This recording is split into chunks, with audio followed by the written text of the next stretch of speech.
Habiloaise.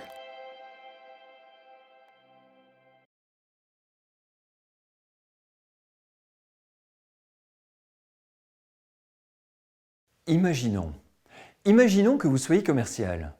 Vous êtes sur le point de conclure une belle affaire.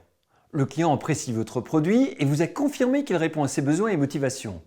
Vous avez discuté du prix et vous êtes d'accord sur les conditions de la vente. Vous reformulez une dernière fois pour vous assurer que tout est clair. Et tout est parfaitement clair. Pourtant, il hésite. Il n'arrive pas à se décider. Et vous savez d'expérience que si vous ne concluez pas maintenant, eh bien vous risquez de repartir pour de longues discussions, voire ne pas faire d'affaires.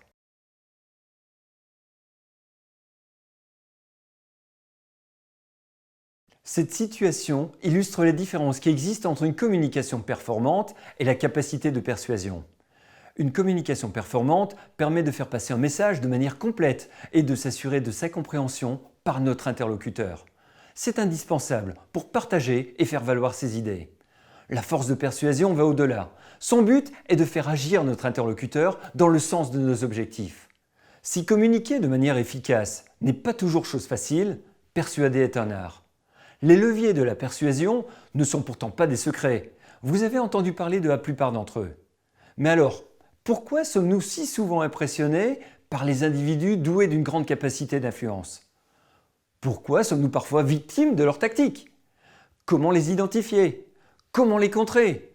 Et surtout, comment développer notre propre force de persuasion?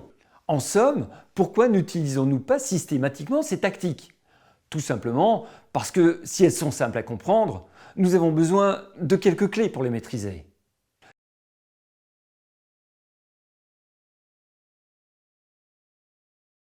Les clés de la communication d'influence ne sont pas intuitives et nous n'avons pas toujours été préparés à les reconnaître et à les utiliser. Par exemple, on nous a toujours affirmé qu'une argumentation logique et structurée emporte presque à coup sûr l'adhésion, en oubliant de nous parler de l'importance des émotions dans le processus de décision. Autre exemple, combien de fois nous a-t-on dit que l'habit ne fait pas le moine? Pour ce qui est de la communication d'influence, l'habit est essentiel.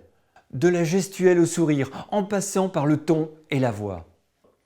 En clair, nous savons qu'une communication efficace s'appuie sur la logique et sur des techniques. La communication d'influence va plus loin, en exploitant habilement les dimensions émotionnelles et comportementales.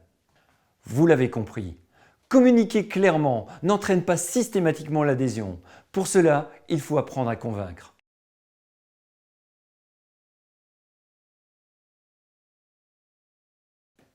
Pour vous en convaincre, je vous invite à pratiquer. Je vous propose de prêter une attention particulière à ce que vous demandent vos interlocuteurs.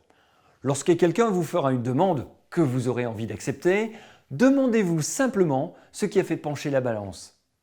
Notez-le, vous serez amusé de voir comment, consciemment ou non, votre interlocuteur a utilisé un des leviers que nous venons de décrire.